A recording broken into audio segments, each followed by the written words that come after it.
పుట్టిన ఊరి కోసం ఏదో చేయాలనే తపన ప్రతి ఒక్కరికి ఉంటుంది. అలాగే ఉపాధ్యాయులు గ్రామస్తులు కలిస్తే ఏదైనా సాధించవచ్చనే ఘనత చెరుగట్టు గ్రామస్తులు ఈరోజు నిర్మించిన పరిస్థితి మనం చూడొచ్చు.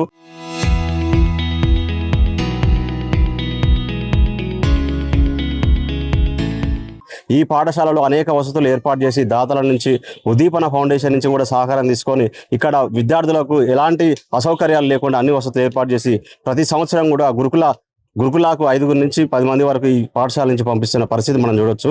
ఈ గ్రామస్తులంతా ఈరోజు చాలా సంతోషంగా ఉత్సాహభరిత వాతావరణంలో ఉపాధ్యాయులను ఘనంగా సన్మానించుకుంటున్నారు, దాతల్ని ఘనంగా సన్మానించుకుంటున్నారు. ఈ పుట్టిన ఊరి కోసం ఇదే పాఠశాలకు హెడ్ మాస్టర్గా వచ్చి 15 మంది నుంచి ఉన్న విద్యార్థులని దాదాపు 80 మంది వరకు కూడా ఎన్రోల్మెంట్ పెంచి ఈ పాఠశాలను సక్సెస్ఫుల్గా నడిపించడంలో ప్రముఖ పాత్ర వహించినటువంటి రామకృష్ణ సార్ ఈరోజు మనతో ఉన్నారు. ఈరోజు గ్రామస్తులందరితోటి కూడా, ఉపాధ్యాయులందరితోటి కూడా, ప్రజాప్రతినిధులందరితోటి కూడా ఆయన సన్మానం తీసుకుంటున్నారు. ఆయనతో మనం ఇంత మాట్లాడదాం. ఈ పాఠశాల అభివృద్ధి కోసం ఎలాంటి కృషి చేశారో ఆయన మాటల్లో మనం తెలుసుకుందాం. చెప్పండి సార్, ఈ పాఠశాల అభివృద్ధి కోసం ఎలాంటి కృషి, మీరు ప్రయత్నం ఎలా స్టార్ట్ చేశారు? మొట్టమొదటిగా నేను 2008వ సంవత్సరంలో 2018వ సంవత్సరంలో ఈ పాఠశాలకు ట్రాన్స్ఫర్ పై వచ్చిన సందర్భంలో ఇక్కడ కేవలం 18 మంది పిల్లలే ఉన్న సందర్భంలో మరి ఈ పాఠశాలను ఎలా ముందుకు పోవాలి అన్న దానికి గతంలో నాకు కొండపాగూడెంలో ఉన్న అనుభవంతో, ఉద్దీపన ఫౌండేషన్లో పనిచేసిన ఆ అనుభవంతో మరి ఈ పాఠశాలలో ముఖ్యంగా సమాజానికి ఎప్పుడైతే దగ్గర అవుతుందో పాఠశాల అభివృద్ధి నిర్మాణం కొనసాగుతుందని గట్టిగా నమ్మి ఉద్దీపన లక్ష్యాలైన సొసైటీని మనం ఇన్వాల్వ్ చేసుకోవడం, వివిధ ఏజెన్సీల మధ్య సమన్వయం సాధించడం, ఇలాంటి అంశాలతోటి ఈ యొక్క కార్యక్రమము ముందుకు తీసుకుపోవడం జరిగింది. మరి అప్పుడు మరి గౌరవ శాసనసభ్యులు వేముల వీరేశం గారు అయితే ఏంటి, మరి ఎంపీపీగా ఉన్న రేకటి మల్లికార్జున రెడ్డి గారు అయితే ఏంటి, మా గ్రామంలో సర్పంచ్గా ఉన్న మల్గా బాలకృష్ణ గారు అయితేంది, ఇతర గ్రామ పెద్దలు మరి నేతగాని కృష్ణ గారు, మన వరాల రమేష్, వీళ్ళందరూ ఇట్లాంటి పెద్దలందరూ సహకారం తీసుకొని మరి ఈ పాఠశాలని ముఖ్యంగా ఎన్రోల్మెంటు సాధించి వారికి తల్లిదండ్రులకు భరోసా కల్పించి నాణ్యమైన గుణాత్మకమైన విద్య తరగతి గదిలో ఈ పాఠశాలలో విద్యార్థులకు నిరంతరము ఆ యొక్క ఆంగ్లంలో, తెలుగులో తగిన తర్ఫీదుని ఇస్తూ మరి పేరెంట్స్ అందరి మన్నలను మేము చూరగొని, అట్లాగే గ్రామస్తుల మన్నలను చూరగొని ఈ కాలక్రమంలో 15 నుంచి 90 వరకు విద్యార్థులను తీసుకుపోవడం జరిగింది. ప్రస్తుతం కూడా ఇంకా గడిచిన 10 సంవత్సరాల నుంచి కూడా ఇంకా 80 మంది పిల్లలతోటి ఈ పాఠశాల కలకలాడుతుందంటే మరి ఈ యొక్క గ్రామస్తుల సహకారం, మరి అప్పటి ఈ ఉద్దీపన కార్యక్రమానికి ఆద్యులైన గౌరవ శాసనసభ్యుల సహకారం, అట్లాగే మరి యొక్క ప్రస్తుతం అప్పుడున్న ఎంపీపీ గారి సహకారం, సర్పంచ్లు, ప్రస్తుత సర్పంచ్ అందరూ కూడా, ప్రతి ఒక్కరు కూడా ఇది జెండాలు ఏజెండాలకు దూరంగా పాఠశాల అంటే అందరిది అనే భావంతో ఈ గ్రామస్తులంతా ఉన్న సందర్భంలో మాకు ఈ అభివృద్ధి సాధ్యమైంది. మరి ఆ పరంపరని నూతన ఉపాధ్యాయులు మరియు ప్రస్తుత ప్రధాన ఉపాధ్యాయులు గారు కూడా, పద్మ మేడం గారు కూడా దాన్ని పుణికిపుచ్చుకొని ముందుకు తీసుకుపోతున్న సందర్భంలో ఇది ఇంకా ఆ నిలకడను కొనసాగిస్తూ ఇంకా 80 మంది పిల్లలతోటి కలకలాడుతున్న సందర్భం ఉంది. కాబట్టి దీని అంతటికీ ఒక ముఖ్యమైన కారణం సమాజం యొక్క భాగస్వామ్యం అని నేను గట్టిగా.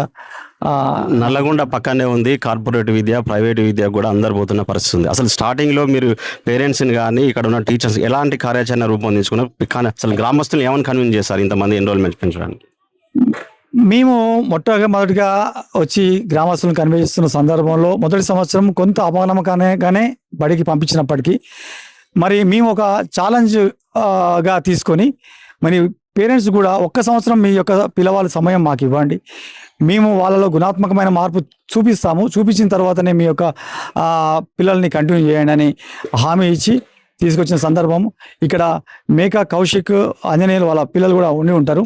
వారు ఇక్కడ షాప్ నడుపుతున్న సందర్భంలో నేను గట్టిగా ప్రయత్నం చేస్తే నా యొక్క బలవంతంగా ఒక సంవత్సరం వాళ్ళకి అవకాశం ఇచ్చి తర్వాత నెక్స్ట్ ఇయర్కి వాళ్ళ 3 పిల్లల్ని కూడా ఇక్కడనే జాయిన్ చేయించిన సందర్భం. ఆ విధంగా ప్రతి పేరెంట్ కూడా వాళ్ళ యొక్క పిల్లల యొక్క అభివృద్ధినే చూసిన తర్వాతనే వారు ఇంకొకరికి చెప్పడం, అలాగే ప్రజాప్రతినిధులు కూడా గ్రామంలో మరి పేరెంట్స్ని మోటివేట్ చేయడం, మన ప్రభుత్వ బడి ఉంది, దీన్ని మనం కాపాడుకుందాం, మంచి చక్కని ఉపాధ్యాయులు ఉన్నారు, వాళ్ళు నిష్టగా పనిచేస్తున్నారని వాళ్ళు గట్టిగా తెలియజేసి ఇంకా బేసిక్ ఇన్ఫ్రాస్ట్రక్చర్ ఏదైతే ఉందో వాటికి అన్నిటికి కూడా వాళ్ళు సహాయం అందించి మరి ఈ పాఠశాలను ఇప్పుడు ఉన్న పరిస్థితికి ఉంచగలిగారు. దానికి అందరికీ కారణము ఈ యొక్క సమాజ భాగస్వామ్యం అని నేను గట్టిగా అని నమ్ముతున్నానండి.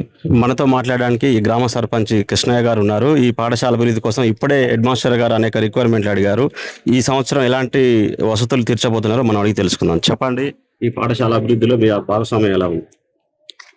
మనం ఇప్పుడే మేడం గారు హెచ్ఎం గారు అడిగారు. రామకృష్ణ సార్ సన్మానం కూడా చేసుకోవడం జరిగింది. గత 10 సంవత్సరాలుగా ఇక్కడ ఉండి ఈ స్కూల్ ఏ విధంగా అభివృద్ధి చేస్తే బాగుంటుందని అతను చాలా కష్టపడుకుంటూ ఇంటింటికి తిరిగి ఉన్న జనానికి, ఊళ్ళో ఉన్న పబ్లిక్కి మోటివేషన్ చేసి పిల్లల్ని స్కూల్ పెంచుకోవడం, స్ట్రెంత్ పెంచుకోవడం ప్రయత్నం చేశారనే విషయం కూడా చెప్పుకొచ్చారు. సరే, అదేవిధంగా మేడం కూడా మేము వచ్చిన ఈ 4 నెలల కాలంలో మాకు ఏదైనా సమస్య ఉంటే మీరు చెప్పండి మేడం, మేము చేసి పెడతామన్న విషయం ఆమె కూడా వాళ్ళకి ఏం జరిగింది. ఇప్పుడు మనం ఏమో అనుకున్నారు, ఇప్పుడు ఉన్న స్కూల్లో ఉన్న ఇప్పటికిప్పుడు కలర్లు కావాలని కొన్ని వర్క్స్ ఉన్నాయనే విషయం చెప్పుకొచ్చారు. మేము ఆ కలర్లు కూడా విత్ ఇన్ స్కూల్ మళ్ళీ జూన్ స్కూల్ ఓపెనింగ్ వరకు ఓపెన్ చేసి కొత్తగా కలర్స్ వేసి పంపించడానికి నేను హామీ ఇస్తున్నాను. మళ్ళీ ఇంకోటి ఏంటంటే, ఇక్కడ షాపింగ్ కాంప్లెక్స్ కట్టాలనే ఆలోచన మనం ఉన్నాము.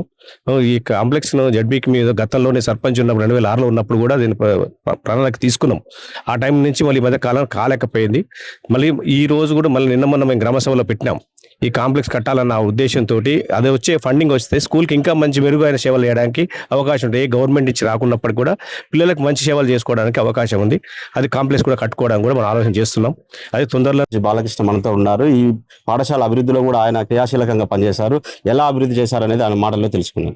చెప్పండి అన్న. చెరుగట్టు గ్రామంలో గురుకులపాఠశాల సీట్లు సాధించడం అంటే సార్ వాళ్ళ పాత్ర ఎంతో ఉంది. ఎందుకంటే ఈ రోజు సీట్లు సాధించారంటే ఉపాధ్యాయులు బోధించడం వల్లనే వాళ్ళు ఈ యొక్క సీట్లు సాధించడం జరిగింది.